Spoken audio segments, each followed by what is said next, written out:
Hello বন্ধুরা, Anisha room লাইফে নতুন ভিডিওতে তোমাদের অনেক অনেক স্বাগত। চলে এসেছি আজও একটা ভিডিও নিয়ে। তো তোমাদের আগের দিন দেখিয়েছিলাম যে মাসির বাড়ি পিসির বাড়ি ঘুরেছিলাম। তো তারপরে আরও অনেক জায়গায় ঘুরেছিলাম, তো সেগুলোই তোমাদের সাথে দেখাচ্ছি। তো দেখো, আর একটা মন্দিরে এসেছিলাম, ঢুকে এরকম ঠাকুর দেখতে পেলাম। খুব সুন্দর লাগছিল কিন্তু চারপাশে ঠাকুরগুলো দেখতে, মানে অতুলনীয় যাকে বলা হয়। তো এরকম দেখো কতগুলো এরকম স্ট্যাচু টাইপের এরকম ছিল। আর এরকম এই যে রাক্ষসটা রয়েছে, রাক্ষসের ভেতর ঢুকে দেখলাম 108টা শিবলিঙ্গ ছিল। তাদের আলাদা আলাদা নাম ছিল। বেরিয়ে দেখলাম সুন্দর এরকম একটা ছোট্ট মতো জলাশয়ের মতো করেছিল। অনেক সুন্দর সুন্দর মাছ ছিল। আর সামনেই ছিল শ্রীকৃষ্ণ, যা কিছু মানে শ্রীকৃষ্ণ নারায়ণ যাই বলতে পারো।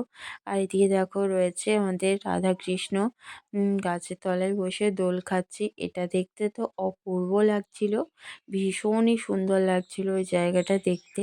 তারপরে চলে এলাম আরও একটা মন্দিরে, যেখানে এরকম লাইন পড়েছিল। তো আমরা এরকম লাইনে দাঁড়িয়েছিলাম। তো অনেকটাই বড় ছিল লাইন, তবে আস্তে আস্তে লাইন বেরিয়ে ঠিক আমরা চলে গেছিলাম। তো দেখো আমরা লাইনে আস্তে আস্তে ঢুকছি। এখানেও আমাদের 10 টাকা করে এন্ট্রি ফি নিয়েছিল। লাইনে যেতে যেতেই টাকা নিয়েছিল, আলাদা করে টিকিট কাটতে হয়নি। ঢুকে এরকম একটা গণেশের মূর্তি দেখলাম। আর এদিকে দেখো এই যে চৈতন্যদেব রয়েছে, সত্যি ভীষণই ভালো লাগছিল দেখতে।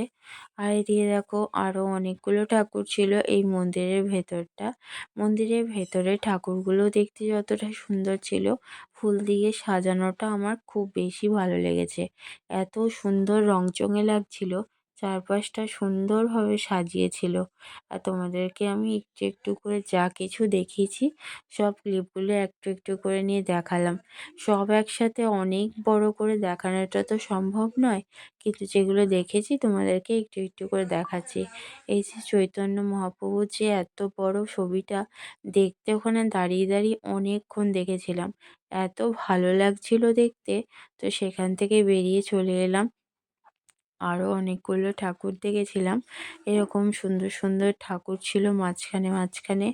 এই যে দেখো নিতাই গৌর দাঁড়িয়ে আছে, সত্যি দুজনকে দারুণ লাগছিল কিন্তু। এইদিকে হনুমানজিরও একটা বিশাল বড় মূর্তি ছিল। এই চারপাশটা এইদিকে দেখো এরকম পুকুরের মাঝখানে এরকম একটা দৃশ্য উঠেছে। আর এখানে অনেক রকম মাছ ছিল। তো ওইদিকে দেখো আরও দেখাচ্ছি, এখানে শিষ্যর কাছে গুরুর কাছে শিষ্যরা জ্ঞান নিচ্ছে। এরকম অনেক ছবি ফুটে উঠেছে। এদিকে সমুদ্র মন্থনের ছবি ফুটে উঠেছে। এখানে অনেকজন জ্ঞানীগুণী মানুষের এরকম ছবি দেওয়া ছিল, ছবি নয় মানে এরকম মূর্তি করে রাখা ছিল। তো দেখো ভীষণ ভালো লাগছিল চারপাশটা এরকম ঠাকুরগুলো দেখতে। আর এই যে দেখো আমাদের শ্রীকৃষ্ণ রাধাকৃষ্ণের যুগলের ছবিটা, মূর্তিটা কি ভালো লাগছে। তো আমরা ঘর চলে এসেছিলাম, অনেক ঘুরে টুরে দেখো হোটেলে চলে এসেছি। প্রচণ্ড ক্লান্ত লাগছিল, আর সেদিন অনেক রোদ গরমও ছিল। তো দেখো আমরা রুমের কাছে চলে এসেছি।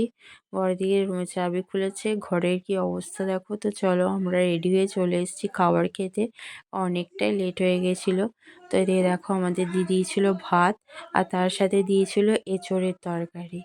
তো এইভাবেই দিনটা কেটেছিল। কেমন লাগলো ভিডিও তোমরা অবশ্যই জানিও বন্ধুরা। আজকের মতো শেষ করলাম।